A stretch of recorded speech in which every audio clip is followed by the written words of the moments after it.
Hi, I'm Doug Bover. I'm the last zip code. I was going to plan on taking license with that and talking about the origins of the band and the different members that have all passed. And it's, it includes more than just Tim, so I don't know, is that appropriate? Go ahead. Is that okay with the family? Yeah. All right. So, let's see, I want to talk about the origins, zip codes, my first contact with the different individuals, and my connections to rock and roll that started all this stuff. Please bear with me, I tend to drift. I distract really easily. That might sound familiar to a few folks. And on top of it, I have too many interests. And so, anyway, I'll do my best. I'll start with a little bit on the me side, with my first connections to rock and roll. But this will lead into the whole saga here. I was raised in the family with classical music and really good jazz, and I used to go to the BMC concerts here in town and listen to Moises, Louis, and Marcel, and Blanche. Yes, please, thank you. Okay, now. And my late sister Beverly took flute lessons from Moises, and so I was into classical music, and my father was a great sax player and jazz. So the reason I'm saying that is,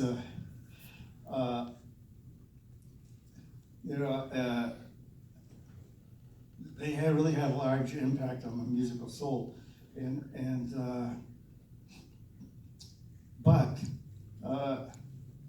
I hated rock and roll.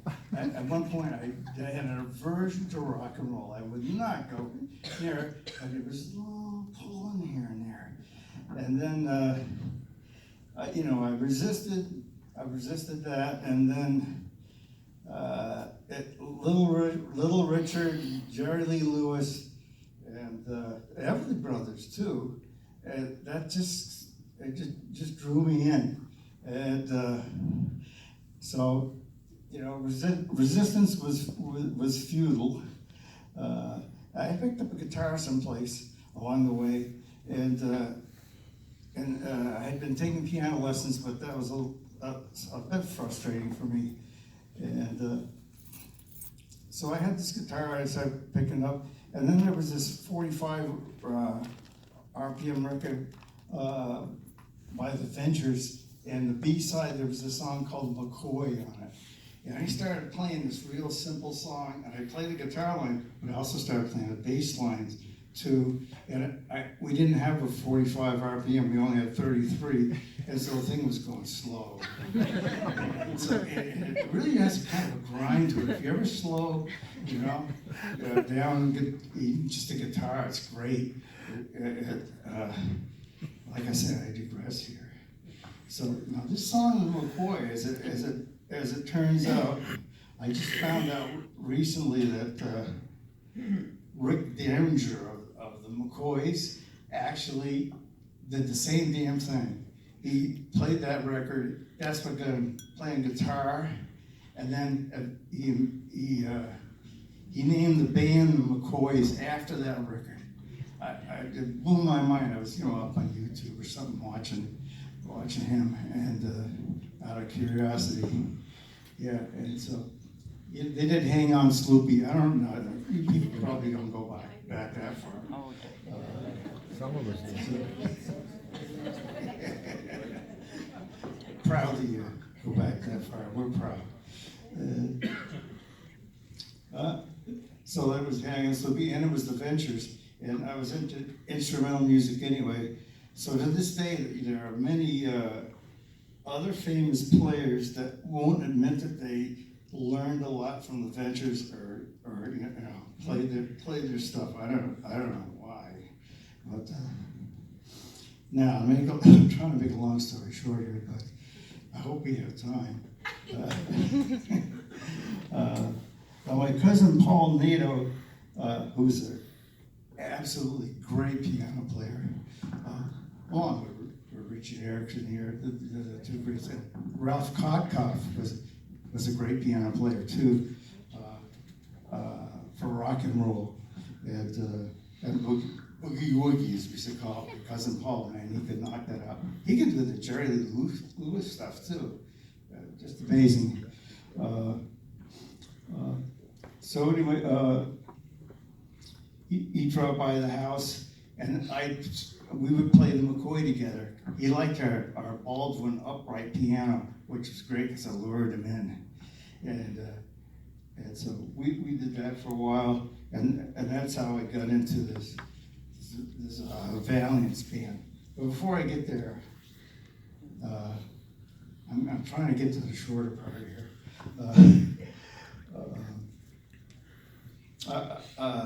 I've been taking guitar lessons, and the instructor was a guy named Fran Lapierre, and up from Turner's Falls, I think Mass was, and Eugene Struthers also took lessons from the same guy, and Gene and I got together at some point, and so we had, we were guitar buddies for a while, but this is way before the Zips. And we even had a little group we put together with Bob Oscarson. If you remember Bob Oscarson at all, he was a real funny guy. He was loose, easygoing, wonderful kid. And so, we did some gigs together or whatever. But eventually, because of my cousin Paul coming down, and I was playing bass lines and a guitar, I ended up playing in this band called the Valiants with Gary Nato, Paul Nato, and Les Cassandi on drums. He was a great drummer. And even Billy Bedard, if folks know Billy Bedard, he was in the band for a bit. And so that band went on for a while, and I played a couple of 4 years with them, and we'd go play some little bar. We played a lot of bars around here, and I was in almost high school at some point, and we'd do that and I wouldn't get home until 2 in the morning, 3 in the morning, and then hey, I had to go to school the next day. And we pulled it off, and it was making money too. That was the other thing. It was, in those days, it was good money, what we made.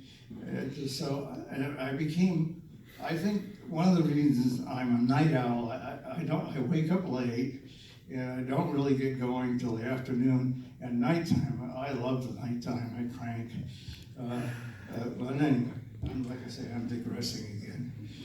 So there was that band, and then we had a tragedy in the band.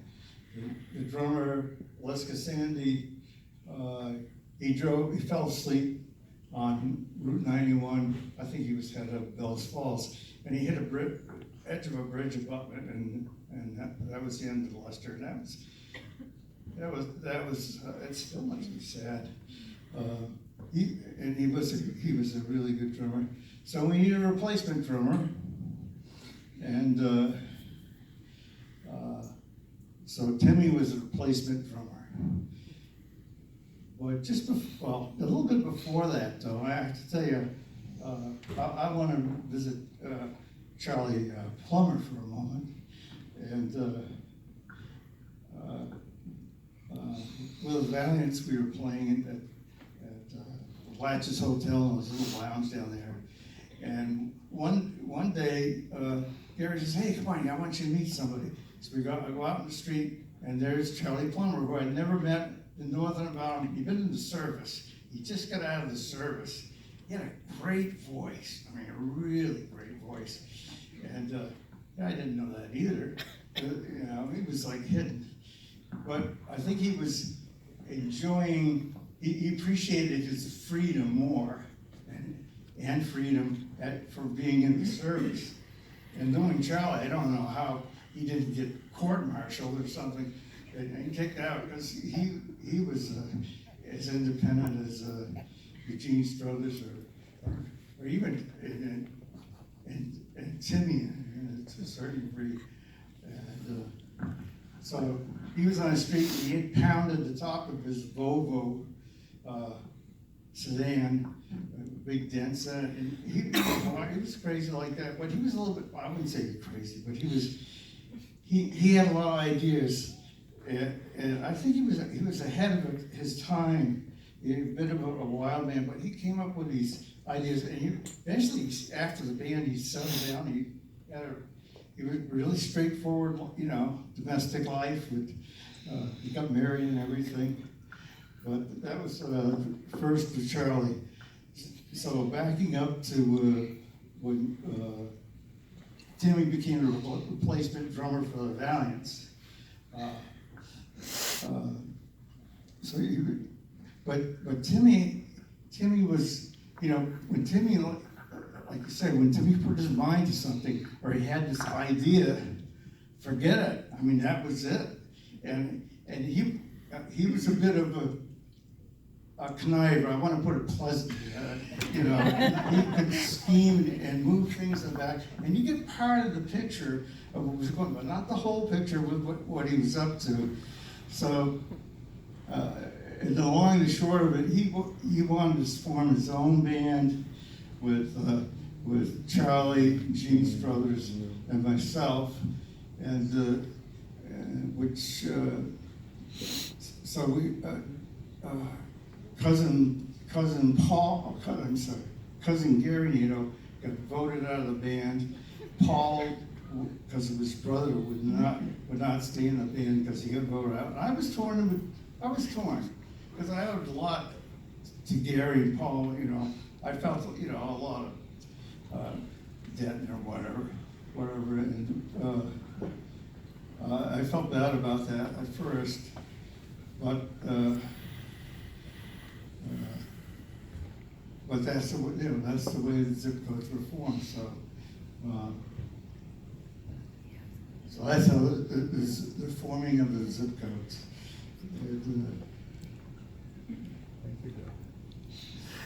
And I could go on, but let me. I guess I should just jump to Timmy here before. Didn't you cut a record, Doug? Yeah.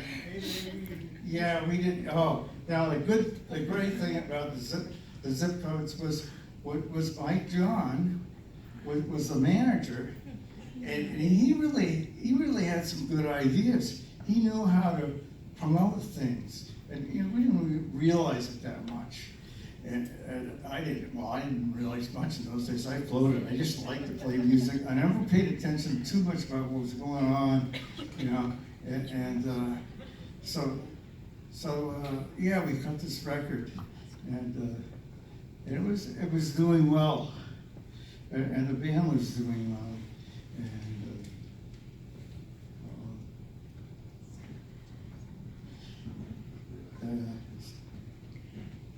but I went off to college, and the band broke up after that. I was surprised because I thought it just could go bass player and keep going.